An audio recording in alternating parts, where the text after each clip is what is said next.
While Lord Kazai served under Lord Unden, he wasn't just his strongest, most loyal warrior. He would also spend his days training new recruits and teaching them the way of the blade, the Onyx Army way.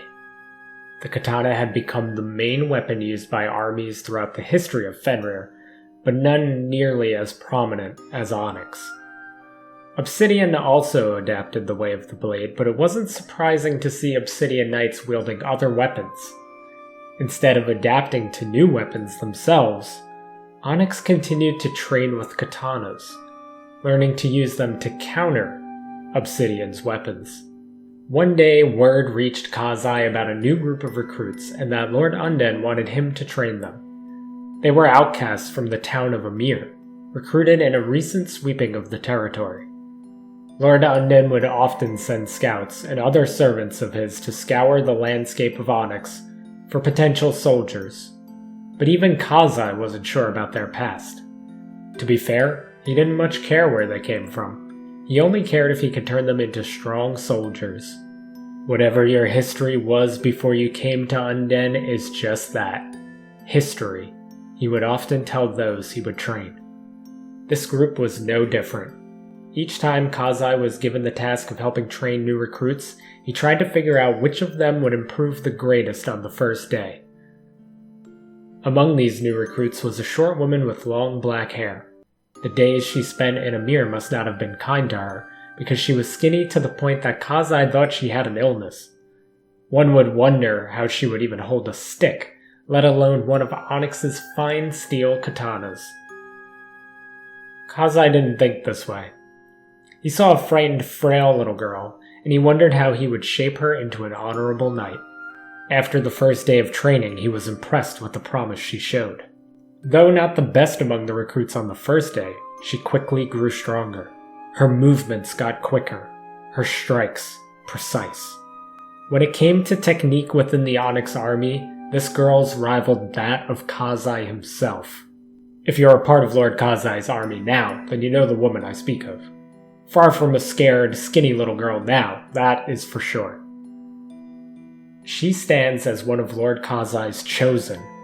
Her name is Sade, and the tale of her origins is not the only one I have to share on this day. It's obvious Sade's relationship with Lord Kazai dates back to before he ruled the Onyx, but there are many stories of her loyalty to him and her battle prowess. There is a town not far from the waters surrounding the main continent of Fenrir called Hemlock. Not only did it border the continent, it also bordered Onyx, and, despite a few towns between them, it was relatively close to the Deadlands. It should then come as no surprise that Hemlock saw all manner of oddities, and it wasn't the best place to live. Lord Unden wished to change that, and dispatched a group of his soldiers to find out the cause of people's suffering in Hemlock. Though he didn't want to risk his most trusted soldiers in a place known for its mysteries and unpredictableness. That's where Sade comes in. Don't misunderstand, this was not close to when Kazai began to train her and she was freshly recruited from Amir. This was a few months later. Despite Kazai's praise, Lord Unden still naively judged Sade for the fact that she came from Amir. And while Kazai didn't weigh Sade's past on his scale of judgment, it was all Lord Unden could think about. You see, Sade came from a broken family, and despite her best efforts to be a good child and helpful, neither of her parents wanted her.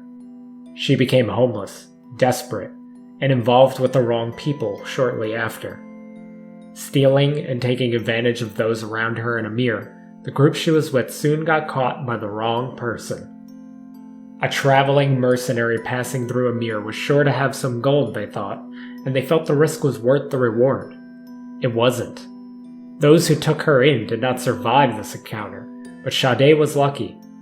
The mercenary spared her for a reason she still does not know to this day, and when those with authority surveyed the damage done in the brief skirmish, Sade had no choice but to admit to their wrongdoings.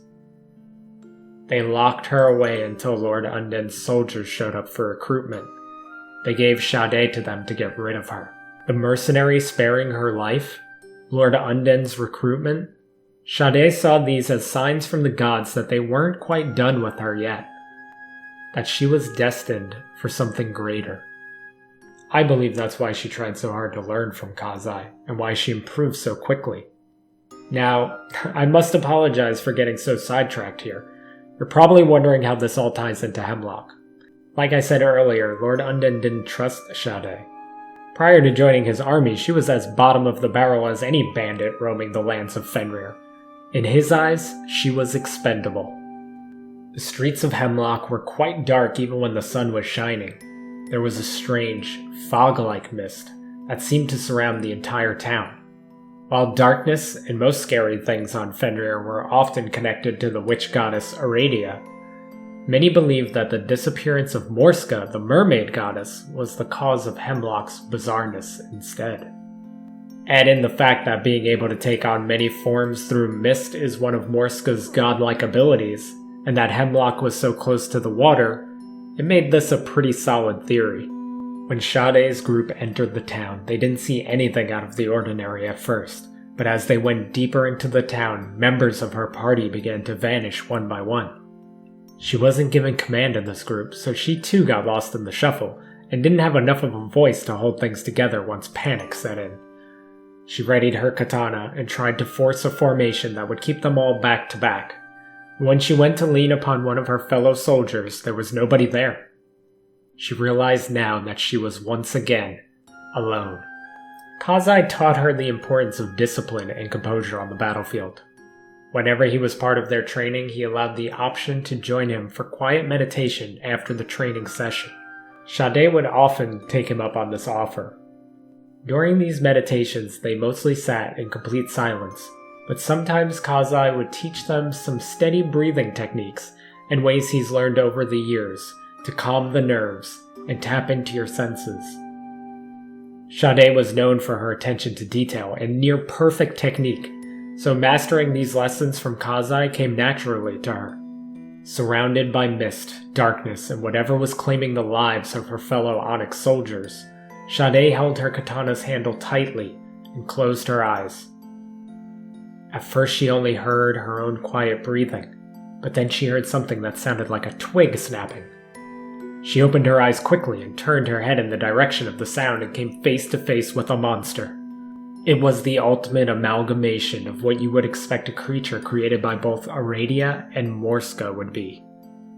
A horrifying, grotesque fiend with fish-like gills and tentacles protruding from its face. Sade waited for it to attack her first and launched her counterattack the moment it did.